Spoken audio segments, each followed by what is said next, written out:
Kwanza kabisa namshukuru Mwenyezi Mungu ambaye ametupatia afya, uzima, lakini pia tunamshukuru Mungu kwa nafasi njema ambayo Mungu ametupa kuhusu habari ya mzee.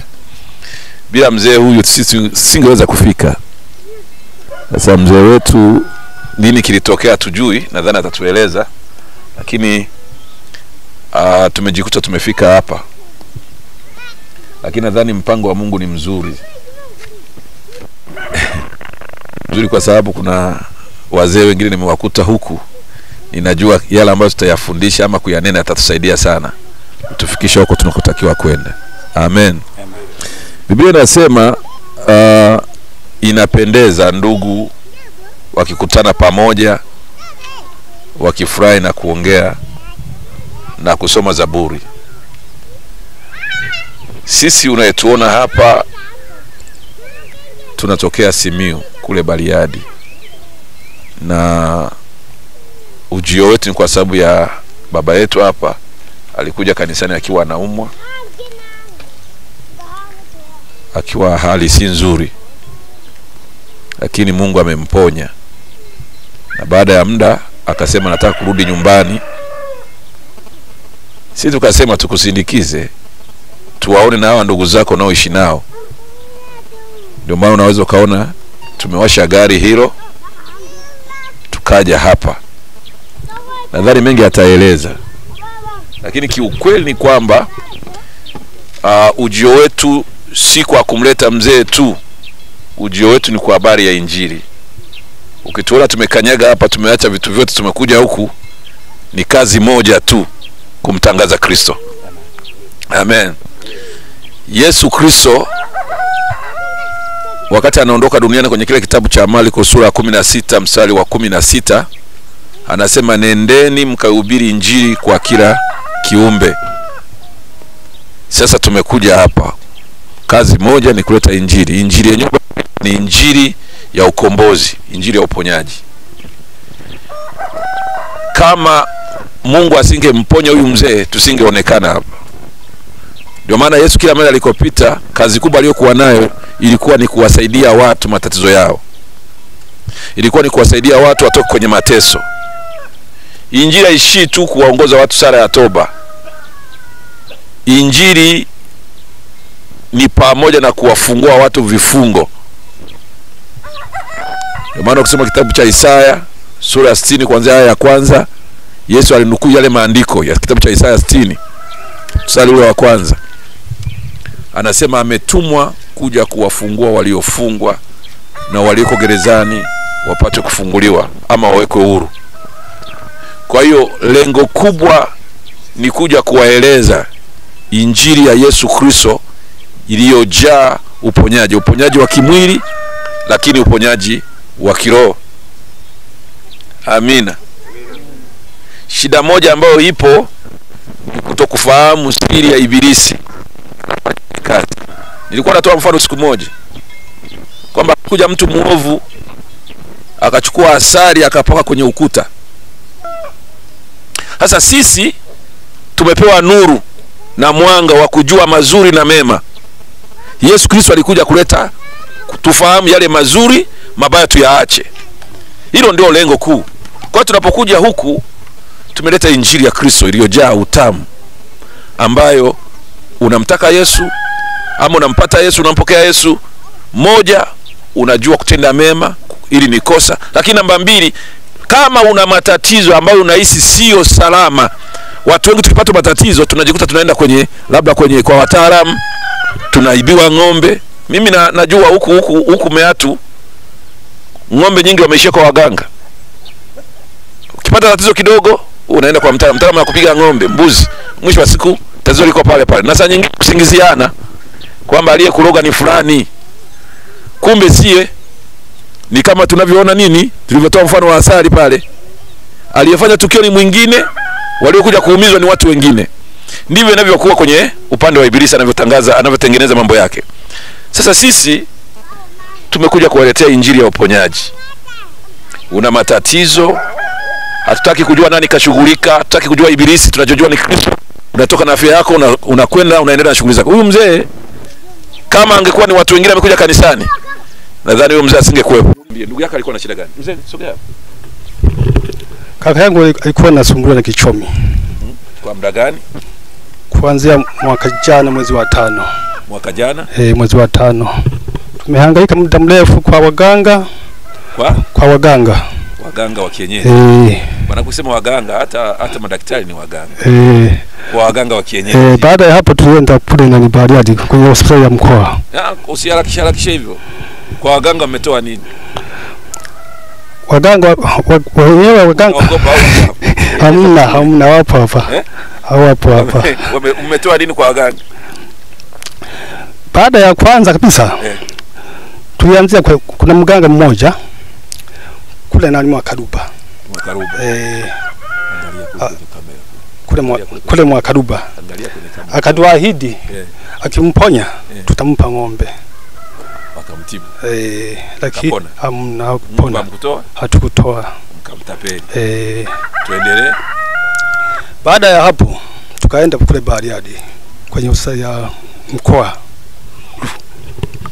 Kwenye hospitali ya mkoa tukaanza kuchukua vipimo.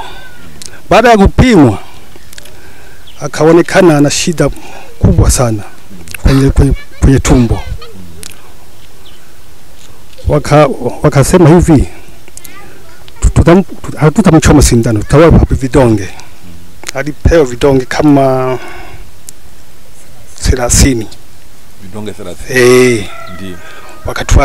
Wakatuambia hivi, mkimaliza tutarudi tena. Alikuja kutumia mpaka zikaisha, hakuna badiliko. Tukarudi tena. Mwili unaanza kuzoofika tu, unaendelea tu. Tulipofika tena kuchukua vipimo, alikataliwa. Akaambiwa hivi, kwenye tumbo hamna chakula, nenda akanywe chai. Chai kumlazimisha kumnywesha. Alipokunywa tukaenda tena. Alikuwa hawezi kunywa. Yaani ni shida. Hawezi kujishi. Yaani ni shida, ilikuwa shida. Kama mtoto. Kama mtoto. Hawezi kula kabisa mwenyewe. Yaani kutembea tu, yaani unafika kwenye bodaboda unampandisha. Baada ya kuteremka atakushikilia tena. Unaanza kumsogeza tena kwenye kipimo. Ndio. Baada ya hapo akapimwa tena. Akaambia hivi, tatizo bado liko pale pale. Sasa itabidi mtarudi tena. Tuje tuwafanyie uchunguzi tena. Tukapewa tena vidonge. Baada ya kutoka pale tulienda kwenye hoteli. Kuna mama mmoja tukaanza kumuuliza. Walisema tumbo kulikuwa na nini? Tumbo lilikuwa na nini walisema? Vidonda. Vidonda vya tumbo. Kwa hiyo wakasema vidonda vimeisha komaa. Vimeoza. Ameoza tumboni. Ndio mkaenda kwenye ile hoteli. Ndio. Kuna mama mmoja tulimkuta akaanza kumuulizia. Kumuulizia hivi. Sasa huyu mzee kurudi nyumbani tunaona kama tunaomba au tulale. Akasema hivi anaumwa nini? Anaumwa kichomi. Mmejaribu hata kwenye makanisa? Bado hatujajaribu. Kuna kanisa moja nitawaonyesha. Aliposema hivyo tukakaa pale kwenye hoteli yake. Akasema kuna kanisa moja nzuri tu, Kombozi. Kama mnataka nitawapa namba zangu, tawasiliana. Baada ya kutuambia hivyo atakuwa na nani? Atakuwa na ile nani ya kuna. Baada ya hapo ilifika siku tukaenda paka kwenye hiyo na stendi ya Somanda. Tukapiga simu. Tumefika. Akatuunganisha na mama mmoja mchungaji, akatuonyesha njia ya ya kwenda. Kanisa lenyewe liko huko Majaida. Tukapanda na bodaboda paka kwenye kanisa. Tukamkuta mchungaji mmoja mdogo anayeishi kule Kahama. Tulipofika tukatuambia mmepona. Mlikuta mchungaji mmoja Pastor Peter. Tena muda wa saa 1 na kitu tu asubuhi. Mmepona. Kweli. Yaani alikuwa kutembea hamna, amekaa tu na mburu. Kutembea na ile nani mburu. Ile shuka. Baada ya hapo tulikaa. tulizani kama maombi yataanza kama saa 2 tu. Sisi tulisho hamu kubwa sana. Ndio. Lakini tulikaa mpaka kwenye saa 5. Ndio. Ndo nani wakaanza sasa kufungua pale nani kwenye ibada ya utukufu. Tuliingia sasa. Wakaanza. Sasa baada ya pale wakamaliza wanaelekea kufunga. Ndo wageni tukakaribishwa sasa. Yaani hapo jioni. Kueleza matatizo yako sasa. Tulienda pale madhabahuni. Akasema hivi mama mchungaji mnataka ana shida gani? Ana shida ya kichomi. Ana fimbo. Anashikilia fimbo kabisa. Kutembea hawezi. Akasema hivi, watu wangapi anataka huyu mzee atembee? Kanisa lote likazoma. Tunataka atembee. Uko tayari mzee kutembea? Niko tayari. Akanyang'anya hiyo fimbo. Tembea mzee. Tembea. Akapigwa na mama. Akaanza kuzunguka kwenye kanisa. Fimbo akaiacha hapo. Akazunguka nikaitwa nani kuandikisha namba za simu na nani viongozi wale viongozi. Nikaitwa, ndugu yako ametembea. Kweli ametembea. Nikaja nikakimbia, nikalimkuta amebadilika ghafla. Hata sura yenyewe tu imebadilika. Alikuwa amezeheka lakini sura ikafunuka ikawa ni mwenyewe kabisa.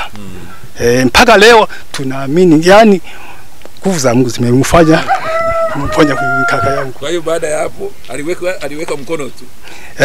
Hakupaka mafuta.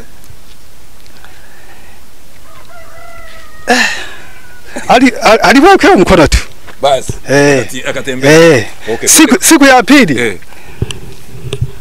Hapo akaweka mafuta sasa siku ya pili. Siku ya Jumatatu.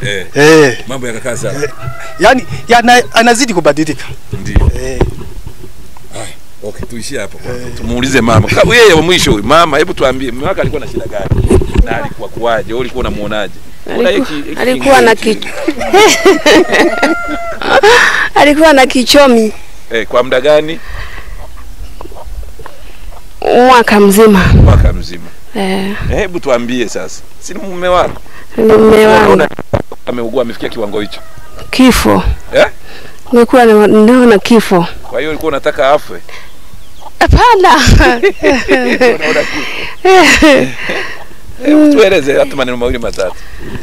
Kaenda kwa waganga akawashinda, kaenda hospitali, wakazunguka mpaka wakaenda kanisani, huko alikoponea. Kanisani. Wewe wakati anatembea ukuwepo? Nilikuwa sikuwepo. Wakati anaombewa ukuwepo? Sikuwepo. Haya, turudi kwa mzee sasa. Hebu tuambie unaitwa nani? Mimi kwa jina ninaitwa Grayson Mbogo. Grayson Mbogo. Ila kwa sasa ninaitwa Ibrahimu. Kwa ubatizo mpya. Umebatizwa upya. Sasa hivi ninaitwa Ibrahimu Nira Mbogo. Ndio, hebu tuambie. Ulikuwa sika na kwamba uelewe, ulikuwa unaelewa. Hebu tuambie kiasi cha maumivu yako uliyokuwa nayo ulikuwa unajisikia. Mpaka ukafikia hatua ya kushindwa kutembea, ukawa unajisaidia hapo wanakushikilia kupeleka chooni, vipi? Tuambie. Yaani mimi ulikuwa unajisikiaje? Mimi nakumbuka ilikuwa tarehe 5 mwezi wa 5. Hapa nyumbani kulikuwa na kasikukuu kwa wakulima. Yaani siku hiyo kwa kweli watu walikusanyika hapa. Lakini nilikuwa ninaumwa sana, nilikuwa sina raha siku hiyo. Nilikuwa naona baridi. Yaani nakumbuka tarehe 1 mwezi wa 5 ndio hasa ugonjwa ndipo ulipoanzia. Nilianza kuchoka. Ilipofika tarehe 3 nikaona kichomi kwenye kiuno. Ikawa kikali kweli. Sasa kile kichomi kikazidi kupanda. Na kilianza kutembea. Kikazunguka huko, kilianzia huko kikazunguka huko. Baadaye kilishuka kwenye mguu kikaja kikakatalia hapa. Ilipofika tarehe 9 hali kazidi kuwa mbaya. Bado nipo hapa nyumbani. Ilipofika tarehe 13 mwili wote ukavimba. miguu yote ikavimba, yani hii miguu ikawa mikubwa kweli kama tofali. Hii miguu nilikuwa ninakaa pale, watu wananikuta, yani mwili mzima ukavimba. Nakumbuka ilikuwa tarehe 17 ni siku ya kuondoka mimi hapa nyumbani. Nikaenda kwa waganga. Kwa waganga nimekaa karibia mwezi mmoja na nusu. Nienda mwezi wa 5, wa 6, wa 7 mpaka na wa 8. Lakini matokeo yakawa ni hamna. Ninazidi kuisha tu. Yaani ugonjwa unazidi kupanda. Nilikuwa ninatembea, hatimaye ikawa nikashindwa sasa kutembea. Nilianza taratibu. Yaani mwendo kasi nikashindwa, ikabidi niwe ninatembea polepole. Baada ya polepole ikabidi nichukue fimbo. Baada ya fimbo, na fimbo yenyewe zikanishinda. Ukishikilia fimbo ambayo ni nyembamba, unaizidi nguvu, inavunjika, unaanguka. Sasa nikawa wakati mwingine ninatembea kwa kutumia mikono. Natamba kama ndio. Sasa nilizunguka kwa waganga lakini wapi. Baadaye ndo tukaenda wapi? Tukaenda hospitali ya mkoa pale Nyarumata pale. Mara kwanza tukapimwa, nikaambiwa na UTI na vidonda vya tumbo. Ilikuwa tarehe 3 mwezi wa 8. Ilikuwa tarehe 3 mwezi wa 8. Tukarudi, nikapewa vidonge. Vile vidonge nikavinywa, lakini hali ikazidi kuwa mbaya. Nikaambiwa kurudi tarehe 9. Sasa tuliporudi, siku hiyo ndio hali ilizidi kuwa mbaya zaidi. Nilipoenda kupimwa pale, madaktari wakanikatalia kwamba huna chakula, nenda kale kwanza. Sasa ikabidi wakanipeleka kwenda kula, lakini hamu ya kula hamna. Lakini ilibidi nifanye hivyo. Nikapiga pale chai kidogo pamoja na chapati. Basi tukaondoka, nikaenda kupimwa. Nikapimwa pale kwenye X-ray ya tumbo. Kuna ile X-ray ndogo ya tumbo. Sasa nilipopimwa pale, yule daktari nikamsikia ameguna yeye mwenyewe. Sasa akatoka akawaita wale madaktari wengine. Wakaanza kutazama pale. Sasa nikawasikia wanaambizana kwamba hii hali ni ngumu. Ameonekana ameoza. Sasa huyu paka operation. Lakini hawakuniambia, lakini walitoka pembeni nikawasikia wanavyoongea. Sasa nikajiuliza, nimeoza? Na kwa kweli jinsi nilivyokuwa ninaumwa ilikuwa sio kawaida. Na nilivyowasikia kweli nikaamini inawezekana kweli nimeoza. Jinsi nilivyo, yani nzi tu akianguka nzi hapa kazi unauma mno. Hivyo wakarudi. Wakaniuliza kwamba ulikuwa unatumia madawa ya kienyeji? Nilikuwa natumia kidogo, lakini baadaye nilianza kutumia vidonge. Sasa unachotakiwa ni operation. Tumbo, ndani ya tumbo unatakiwa ufanywe operation. Sasa tukupe vidonge, utakuja tarehe 3 mwezi wa 10 mwaka huu. Yaani tangu mwezi wa ngapi? Tangu mwezi wa 5. Wa 5. Ndio. Mwaka jana. Ili mwezi wa 10 niende nikafanya operation. Ndio, twende. Sasa baada ya pale, sasa mwenzangu nikaja niliogopa kumwambia. Nikaona kwamba nitamchanganya. Nikamwambia kwamba nimepimwa, nimeona lakini kuna matatizo tumboni. Kuna vidonda. Nikasema hivyo tu, lakini nimesikia kwamba nimeoza. Tukaenda sasa kwenye hoteli moja. Pale tulipofika, yule mdogo wangu huyu akaamua akaninunulia chakula, nikakataa kula. Sasa akanishauri nikakataa. Sasa yule mama ntiye akaingia, mbona babu nakataa kula? Kula. Hivi unasumbuliwa na nini? Sasa yule baba ilibidi nimueleze hali halisi ninavyoumwa. Sasa nilipomueleza akaniambia kwamba lakini sasa haya matatizo na mimi yalinikumba. Sasa sikiliza nikwambie. Akaniambia kwamba sasa akaniuliza kwamba umeenda kwa waganga? Nika sawa, ndio ndiko nilikoanzia. Nimeanzia kwa waganga, baadaye nimekuja kwenye hospitali, lakini matokeo nimeambiwa hali inazidi kuwa mbaya tu. Sasa achana na mambo hayo. Nenda kanisani. Kweli kanisani. Nikauliza kwamba hivi kanisani kuna dawa? Hamna. Sasa kwa vile ninavyoumwa sasa nitafanyaje? Sikiza nikwambie. Yule mama akaanza kuniambia sasa. Mimi nilipata matatizo haya kutokana na mtoto wangu. Yalimpata haya matatizo. Nilimpeleka Shinyanga kwenye kanisa fulani. Kumbe nilikoenda kule sikujua kwamba kuna kanisa hapa Bariadi. Sasa kwa kuwa kanisa hilo lipo hapa, unatakiwa wewe nenda kwenye kanisa hilo la Ukombozi. Huwa linasali siku gani? Siku ya Jumapili. Na siku hiyo ilikuwa siku ya Jumanne. Sasa ikabidi tumuombe yule mama namba zake za simu, wakatupa. Siku ya Jumamosi ilipofika tukampigia simu. Tulipofika pale tukakuta kulikuwa na watu wawili wanaume wanafiagia pale. Sasa yule kijana nakumbuka anatokea Ushirombo. Chunga. Pastor Peter. Sasa pale tukapokelewa, akaanza kutuuliza. Nikaanza kueleza namna ninavyoumwa. Akasema kwa kuwa umekanyaga hapa umepona. Yaani sikuamini jinsi nilivyokuwa ninaumwa. Kweli mdogo wangu akaanza kuuliza, hivi kweli hapa umepona? Tena baba umepona? Yaani hapa umefika mwisho, hapa umepona. Kweli? Basi tukasubiri kwamba sasa tuanze. Kwanza mimi nilipofikia pale nikajua kwamba huyu anayeniambia huyu ndiye mchungaji mkubwa. Yaani mimi nilivyohisi kwa kuwa mchungaji ndiye mchungaji, huyu ni mkubwa. Mbona ananiambia hivyo? Basi tusikilize. Anaendelea kufiagia pale. Baada ya hapo muda ukafika sasa. Tukaingia kwenye kanisa. Ibada ikaanza. Baadaye sasa ilipofikia ukingoni tukaitwa wale wageni wapya sasa. Ndio tukaenda pale mbele madhabahuni. Nikaulizwa shida yangu, tatizo langu ni nini, nikamueleza. Na siku hiyo baba hakuwepo, alikuwepo mama. Akaniuliza, nikamueleza jinsi ninavyoumwa.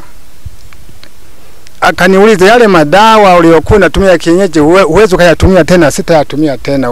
Umeamua hivyo? Kweli ndio. Lakini naona kama kuna madawa ulikuwa unatumia nyumbani. Nikamwambia ndio nilikuwa natumia yale madawa, lakini sitaki kuanzia sasa yale madawa. Umeamini? Nimeamini.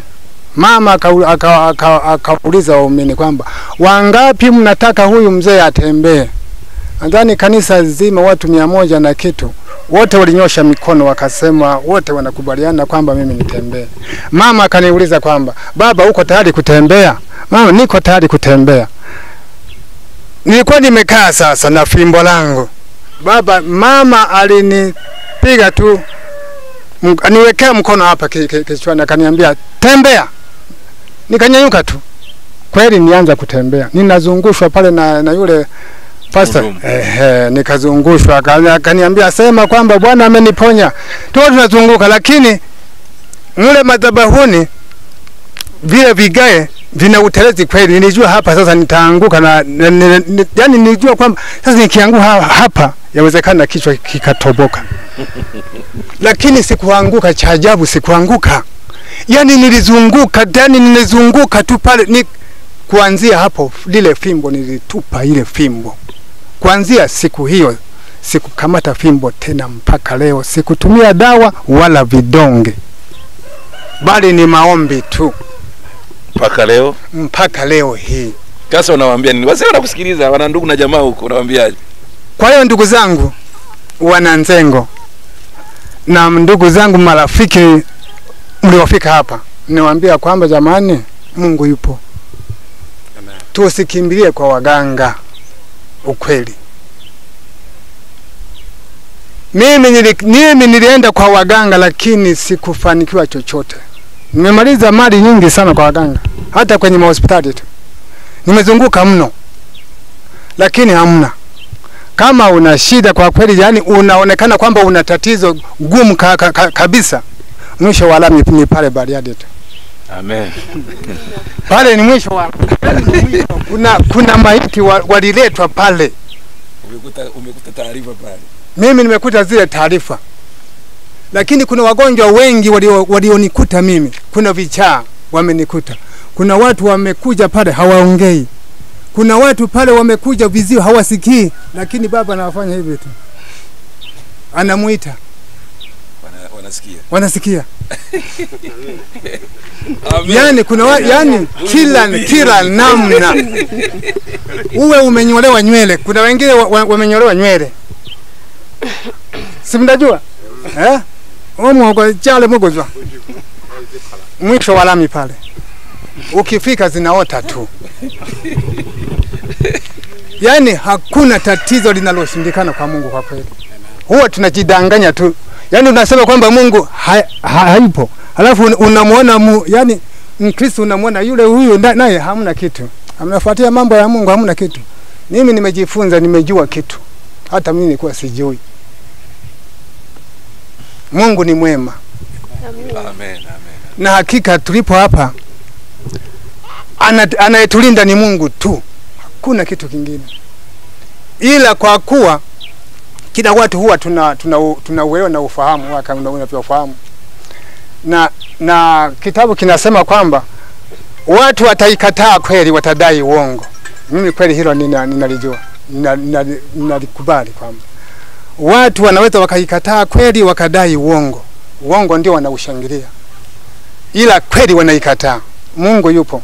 Tumwaminini jamani Mungu. Ndugu zangu, mama zangu, nafurahi sana. Mimi kwa majina naitwa Mchungaji Grace, ni msaidizi wa askofu mkuu wa makanisa ya Ukombozi wa Kristo kwa mataifa yote, ambaye ndo baba yetu kiongozi mkuu. Lakini pia mimi ndo bavu wake. Amina. Kwa hiyo nashukuru sana kwa ajili ya baba yetu. Kweli hata sisi wenyewe tunamshangaa Mungu kwa jinsi Mungu ambavyo anafanya. Wakati baba hapa anafika, mtumishi wa Mungu alikuwa amesafiri, kwa anafikia alikuwa Arusha kihuduma. Wakafika pale tukawa tunaongoza tunaendelea na ibada, lakini baadaye wakawa wameingia mle. Wakati naendelea na ibada nilikuwa nikimwangalia na muonea huruma, maana amekaa alafu amevimba, alafu amekuwa mweupe, yani weupe sijui wa staili gani, ule weupe wa kuonyesha labda ana damu, weupe ambao ni wa kutisha sana. Amekaa pale tumeendelea na huduma, lakini baadaye tukakuta mbele wageni wakawa wamemshikilia na ndugu yake, wamemleta pale mbele. Kama anavyosema, kauliza waumini kwamba wangapi wanahitaji huyu mzee atembee. Wote kanisa zima likanyosha mikono kwamba wanahitaji atembee. Anayefanya ni Mungu, kwa neema ambayo Mungu ameiachia juu ya mtumishi wake. Kwa hiyo pale kwa tumemwombea. Ndugu yake alikuwa ametoka nje. Yaani nakumbuka tukio moja ambalo alikuwa nikimwangalia nacheka. Aliponyanyuka akamwambia simama, akasimama na akaanza kutembea. Akazunguka akatembea nikamwambia kaa. Alicheka kicheko ambacho sisakani sawa. Alicheka sana. Alicheka sana, ndugu yake alikuwa yuko nje. Nikamwambia mbona unacheka? Akasema nashangaa. Nimezunguka alafu nakuja kupona dakika moja. Nikamwambia huyo ndo Mungu. Baadaye ndugu yake anatoka nje wanamuita. Alifika na ndugu yake kama anachanganikiwa, anasema inawezekanaje? Mbona hata na sura imebadilika? Unajua mtu akiugua muda mrefu anafika wakati hata paka na sura inabadilika. Kwa hiyo alikuwa hata sura imebadilika, yani ukimwangalia ni mtu wa aina fulani ambaye siwezi nikaielezea. Lakini hata mdogo wake alipofika anamkuta kaka yake amekaa amenyosha na miguu anacheka sana. Ndugu yake akabaki anashangaa nini imetokea? Anamwambia nimetembea. Kwa kweli hata ndugu yake akuamini. Kwa hiyo mimi nimshukuru Mungu kwa sababu utukufu wote tunamrudishia nani? Mungu. Kwa hiyo baada ya hapo akawa ameendelea na baba, akarudi akawa ameendelea kumwombea mpaka unavyomuona yuko hapa amependeza hivi. Kwa kweli tunamrudishia Mungu utukufu. Amina. Tunamrudishia Mungu utukufu kama alivyoongea kusema mtumishi wa Mungu, na lakini yeye pia ameongea. Tunaishi kwenye nyakati ambazo shetani anapambana na sisi sana. Anatumia mbinu nyingi sana kutusumbua, kutuvuruga, kutuletea magonjwa, changamoto zisizokuwa na majibu. Ndugu yangu nikushauri tu kitu kimoja. Msaada uko kwa Mungu peke yake. Mwanadamu hana msaada wowote, lakini Mungu ndiye ana nini? Ndiye ana msaada. Na msaada wa Mungu ili upate, kuna mtu ambaye ameandaliwa ili kupitishia msaada kwa watu wengine. Mungu awabariki sana. Karibu sana Ukombozi Bariadi mjini. Ukifika pale utamkuta baba hapa, kwa neema aliyopewa atakuombea. Kila mtu hapa anahitaji lake. Hakuna mwanadamu ambaye ana tatizo. Kama sio uchumi, ni familia, ni afya, ni watoto, kila mtu kuna hitaji ambalo anahitaji kwa Mungu. Kwa hiyo ukifika pale kwa neema ambayo Mungu amempa baba yetu, naamini akikuombea kuna kitu ambacho Mungu atafanya juu ya maisha yako. Karibu sana. Gharama yako ni nauli ya kukuleta. Amina. Yani wengine wanaokienda pale, gharama yako ni nauli ya kukuleta wapi? Kule, na kukurudisha, labda na kutafuta sehemu ya kuwa unafikia. Lakini ni bure, hakuna gharama yoyote unayolipishwa. Amina. Mungu awabariki sana. Amen. Amen. Nashukuru sana mama, kwa sababu yeye ndio aliyesababisha mambo haya yakatokea kupitia Yesu. Sasa turudisha maiki kwa kiongozi, katibu wetu wa kanisa. Huyu ni katibu wa kanisa letu duniani, sio Bariadi ama Simiyu, duniani. Kwa hiyo ukiona hapa tuna mtu mkubwa. Karibu mtu mkubwa. Karibu sana, na utatuongoza kama Mungu anataka baadhi ya nafsi aziokoe leo. Tutatuongoza huko afu tuage tuondoke. Karibu. Amen. Basi kipekee sana niombe tuinamishe vichwa kwanza, tumshukuru Mungu. Haya ni matendo makuu ambayo mtu akikusimulia ambaye haijamtokea yeye unaweza usiamini, lakini hapo unasikia Mungu amefanya. Ni jambo kubwa sana ambalo Mungu anatupa ujumbe sisi, anatupa ujumbe ambao ni ujumbe wa maisha kabisa, kwamba yuko yeye na anayeweza kila kitu. Haleluya. Hebu inamisha kichwa chako, ni mshukuru Mungu. Hii ni ibada tosha kabisa. Baba, katika jina la Yesu tunakutukuza kwa ajili ya familia hii, tunakutukuza kwa ajili ya mtumishi wako. Tunakutukuza Bwana kwa ajili ya ujumbe ambao baba yetu amesema na watu wako. Tunajua ulitamani ufunue kinywa na kusema na watu hao, ili ujumbe huu uguse maisha yao na wasibaki kama walivyo. Hata ujio wake mahali hapa tunajua ni kwa neema yako. Tunaomba Bwana asiondoke mahali hapa nafsi za watu zikapotea, zikaingia motoni, wengine wakaingia katika mauti za milele. Bali ujio huu Bwana ukaufanye kuwa baraka kwa kila aliyesikia ujumbe huu, katika jina la Yesu Kristo aliye hai. Sema amen.